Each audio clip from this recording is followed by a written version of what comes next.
I'm delighted to say that we are joined by one of my favourite people, ex-Met Police Detective Peter Bleksley. Hi, Peter. Good afternoon. Oh, it's always good whenever you walk into the studio. Yes, I've got all my favourites here today. Very kind. Oh, this is amazing having you here. Now, let's talk about, first of all, shocking footage that shows a masked thug with two massive zombie knives outside a school. He's got a bally on. He's got these two massive machete-like weapons. This has been posted on X by a pedestrian. And people are yelling at him, put it away. You think you're a hard man with a knife. He seems to lunge at a pair of his weapons, says something in reply, muffled by his mask. Then he walks away, putting both knives in one hand so he can make an obscene gesture. Now, these weapons are supposed to be banned. This was in Nottinghamshire. And yet, increasingly, all we see online is more and more examples of people aren't listening. This 10 quid to hand in your big knife is not working at all. I've watched the footage, and I can confidently say that had this been many years ago, when I had what then was called a pink ticket, that was an authority to carry a firearm as a police officer, if I'd rocked up there, pink ticket in my back pocket, my Smith & Wesson revolver, that's how old I am, in my hands, and I'd have confronted that man, he'd have had one chance and one chance only to drop those knives and comply with my directions. If not, I'd have given him a pair. In other words, I'd have shot him. It's absolutely appalling. The knife crime epidemic that is plaguing our streets, the length and breadth of the country, let's not think it's limited to the major cities. It's everywhere. It's everywhere. Last week, stats revealed children as young as 11 carrying knives because they fear being assaulted themselves. And of course, the dark irony is that if you carry a knife, you are far more likely to become a victim of knife crime than you are actually to remain safe. I would pick up on something you said with your pink ticket, basically saying that, you know, I would have turned up quickly to that incident and my way of resolving this would have been to point a gun at the man and say, you put those weapons down. If he doesn't, well, you get one in a kneecap. No, he would not get one in the kneecap. Oh. Police officers are trained to shoot at an area which essentially encompasses the chest. And there, of course, are the major organs. Oh, so actually the heart end the and life. the lungs. And you shoot in policing, and this is still relevant today, you shoot to stop someone, to stop them from doing what they're doing or what you fear they are about to do. But you shoot to stop. This is the difficult thing. It seems to me that people walk around with these woo all over the place, and you don't see blues and twos, you don't see police cars going, get to the ground, drop those weapons. That isn't ever how the footage seems to develop. At the same time, you've got increasing incidents of when you've got armed police actually trying to intervene. Chris Cabba springs to mind. There's this whole blimmin' long inquest as to whether or not they should have deployed their firearm. Yes, of course, and Sergeant Martin Blake stood trial for murder. What a ridiculous situation that was. The absolute folly and foolishness of the Crown Prosecution Service and the Independent Office for Police Conduct, manifestly not fit for purpose.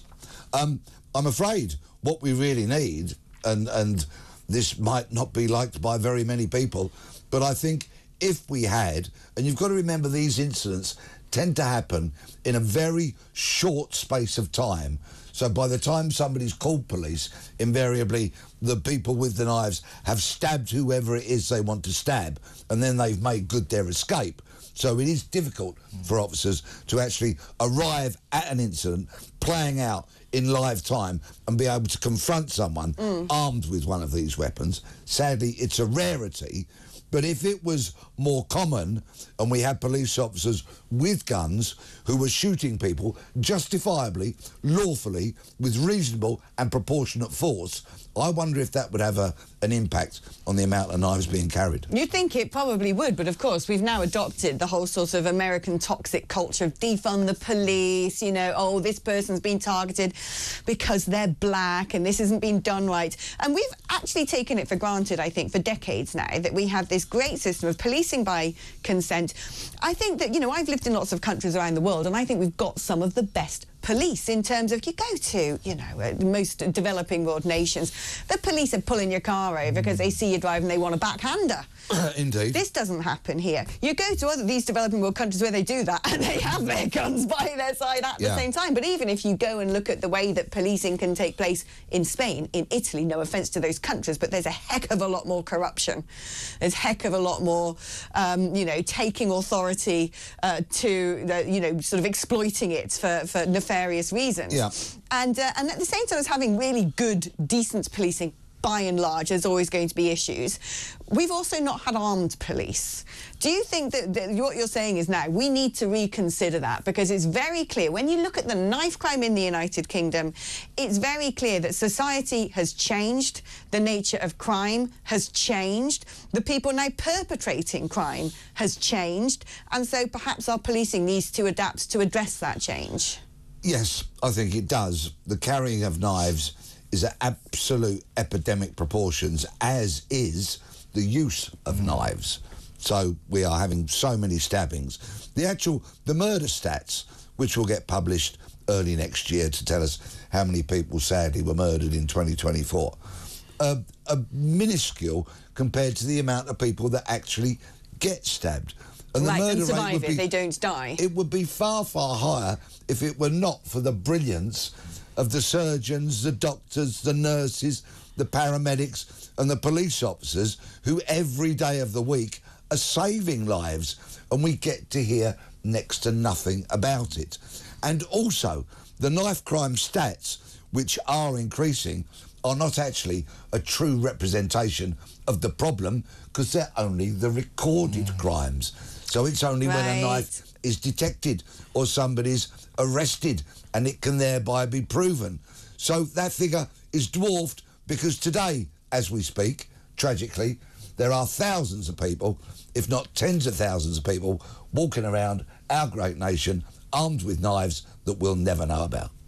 No, and indeed, probably people who end up in gang battles who get stabbed and don't report it for fear of being aghast, for fear of escalating the situation. And there is no obligation upon staff in A&E to report those matters. Right. So if a knife crime victim comes to hospital and says, just stitch me up, and walks out, that will not be reported to the authorities in all likelihood, as opposed to firearms injuries where there is an obligation to report.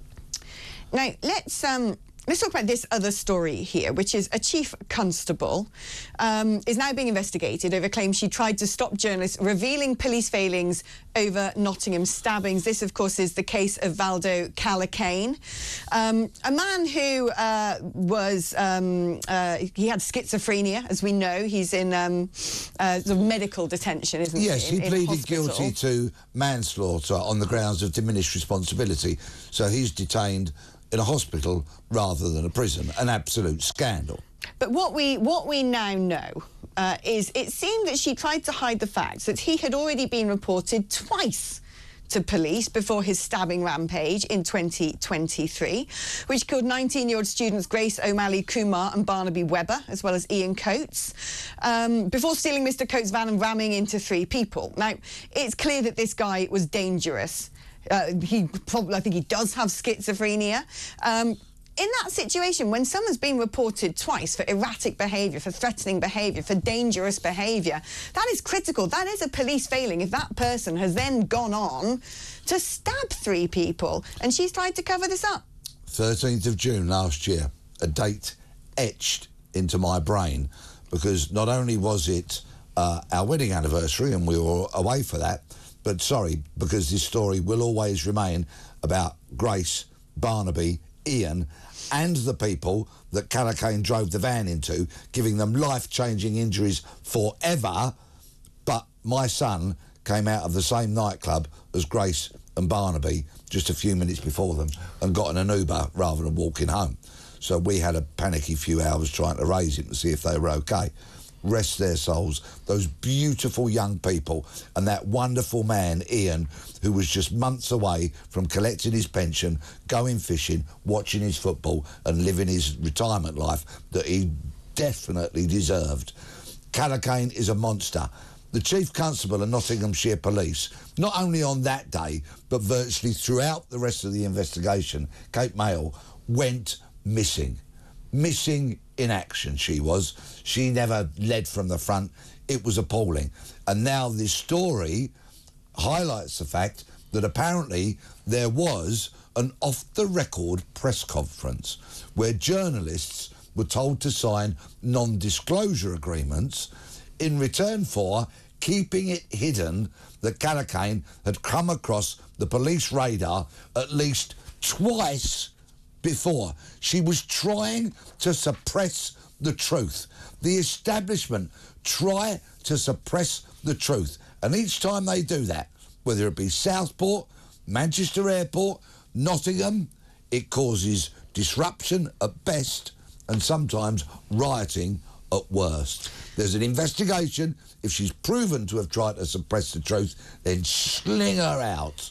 Now, I'm glad you brought this up, because we were talking earlier, Peter and I, about Southport. Now, obviously, we can't talk. We know, we're journalists, we know we cannot talk about the actual incident, and that's for a reason. That is because you don't want to prejudice a trial after a charge has been brought, because that means that the guy defending this horrible Southport killer could turn around and say, could turn around and say, well, it's not been a fair trial, and then it all falls apart. And we need justice to be served.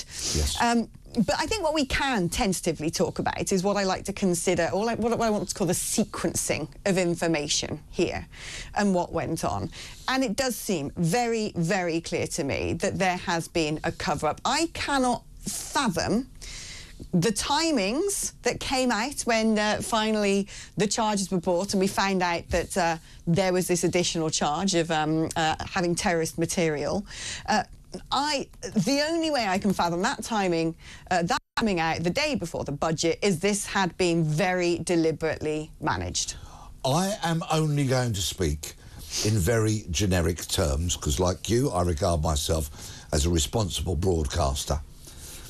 If items are found that require the attendance of specialists in their field with regards to chemical, nuclear, biological, anything of that nature, if they are found, there are established protocols that mean the security services, the Home Secretary and the Prime Minister are notified almost immediately. And I'll leave it at that for the time being. I think that says everything that we need to know. Now, finally, one more story here. I don't quite know what I think about this. Britain's best paid inmates are earning more than the officers who guard them. The highest paid a net salary of $36,715. This is according to Home Office data. It means post-tax, pre-tax, their gross pay was about £46,000. 9 other inmates had net earnings of more than £22,900. Now, that sounds pretty grotesque on the surface of it. Why on earth are prisoners earning all this money and more than the prison guards? However, what I would say is this. I think that this, as far as I'm aware, are people who are sort of on their way out of prison, living in sort of open prisons. They're in low security prisons. They're allowed to work outside prison as long as they're back in the jail confines by the end of the day. And I think that it's pretty important, actually, for prisoners to be able, if they're coming to the end of a sentence and they're going to have to go back out there into the real world, they ain't going to be locked up forever. I think it's kind of important that, A, they can go back to a job if they are rehabilitated, if they've served their time and they're ready to be fit members of society, and a parole board hearing will decide that. I think it's important that they have money so they don't have to go on the nick or whatever. I think it's important that they have a lifestyle where they've gotten used to working again and a structure. So I'm less sort of activated or triggered by this news story than perhaps the headline intends me to be. But am I wrong on this? Am I being too weak, Peter? Am I being too soft? When I saw the headline, I was thinking, oh no, don't tell me there are prisoners in our jails earning a fortune from YouTube videos and social media videos and all that kind of thing. My heart sunk. I thought, no, surely not. Then, of course, when I read further on, it is actually, as you say, it appears to be prisoners. I'd call them white-collar prisoners. Right. Approaching the end of their jail terms, who are allowed to work as part of their day release from jail, which prepares them for the life after jail. I'm all about rehabilitation, as well as punishment, of course. Punishment without rehabilitation is a pointless exercise, and we have far too much of that in our prison system, which is why people get released and they go back to jail within the blink of an eye, because they have not been rehabilitated in any way, shape or form. They go back to a life of crime, sometimes better equipped in terms of having a greater criminal network and greater criminal knowledge, which they've learnt in prison. With these prisoners here, who appear to be morphing back into a life of freedom, they're earning money, they're paying a substantial amount of that money by way of a victims' levy.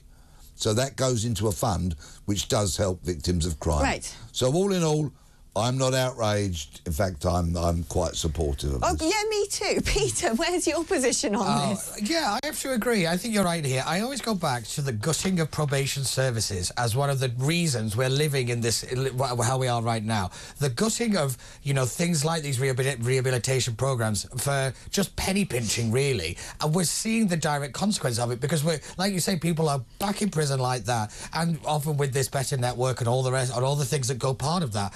Yes, prison and punishment is important, but you've got to give people a way out of that. And we're not doing that, and then we're just saying, well, why is nothing changing? Well, you're not changing anything. You're just kind of stuck in a perpetual state of now. What I will say across all of this, and particularly with what you were saying earlier, we need a major cultural shift. Where is Black Lives Matter? Where are the charities? Where are all these celebrities that poured out onto the streets crying for change? And yet it is these kind of communities that are being battered by knife crime up and down the country, which is really important. I'm really glad you said that. But, like, they're nowhere. They're absolutely nowhere. We need to have the same outrage over this that we do over everything else. But more importantly, that outrage must lead to change. And we never get it. Everybody's really angry and really shocked, and then we go back to life. And then the next thing has happened. We are not demanding change, and we have a failure within politics, within the top end of the police, to actually get to grips with the issues that are affecting people. And then when they seem to care more about the pronouns in an email and tweets and all the rest of it, it is important that we get back to bread and butter policing. Now, Starmer and this government got elected on one word slogan: change. Well, not still looking for changing in all the wrong ways. Yeah, exactly. Right, I've got some really alarming breaking news for you. This sort of crossed our radar a while ago, but we need to wait for everything to be confirmed and a police statement to be issued. We now have a police statement on an incident that's taken place on Westminster Bridge. That was at 10:43 this morning. Reports of a fight, but officers, the London Ambulance Service and London's Air Ambulance attended because this seems like a stabbing incident, quite a severe stabbing incident. So they found a man suffering from a stab injury. He's been taken to hospital in a critical condition. 3 people have been arrested on suspicion of attempted murder. 1 person has been arrested on suspicion of a fray. 2 of them have been taken to hospital for minor facial injuries, and a road closure is in place. Now, we were aware here in Talk Towers of reports coming out of Westminster Bridge being closed, police cordons, police cars in attendance, ambulances in attendance, and some sort of stabbing incident. What we can now tell you is that the reports are that this has been a fight, and that 1 man is in a critical condition, 2 others conveyed to hospital for minor facial injuries, 3 have been arrested on suspicion of attempted murder. Now, we don't know anything else yet. Of course, when you first hear something like that, you know, Westminster Bridge is closed, lots of police in attendance, your mind immediately goes back to the horrific terrorist incident that we saw on Westminster Bridge before. But we know that police are not treating this as a terror incident. They are, however, asking for anyone with information to call them on 101. But again, it ties into what we were talking about, the prevalence of knife crime, broad daylight, Sunday morning, 11:15 in the morning, tourist hotspot, right?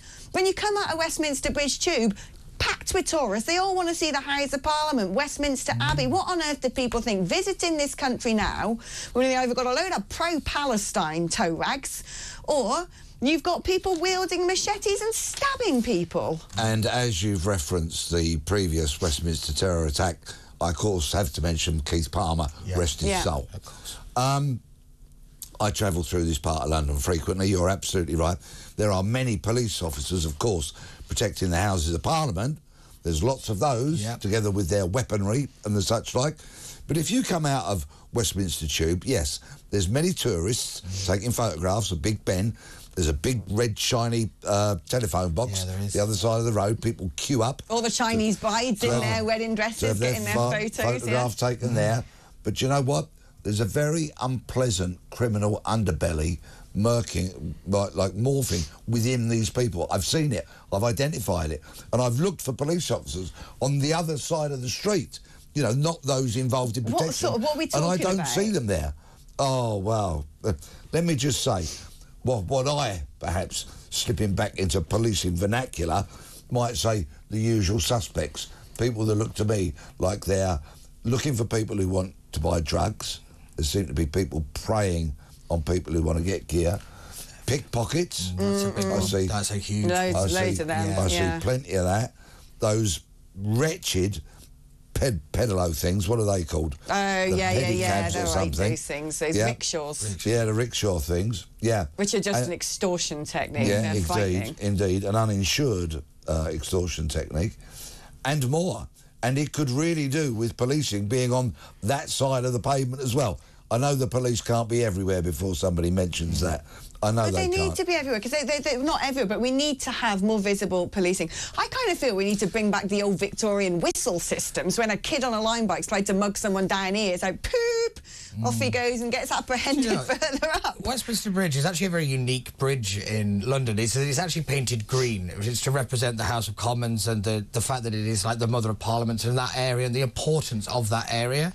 And an attack on that is so important, but we just lack the political will to tackle, you called it earlier, a scourge. Yeah. And that's what it is. It's affecting every community up and down this nation. And an attack like this, obviously, it hits home. I spent a lot of time in Westminster, like a lot of time. I'm around there pretty much every day.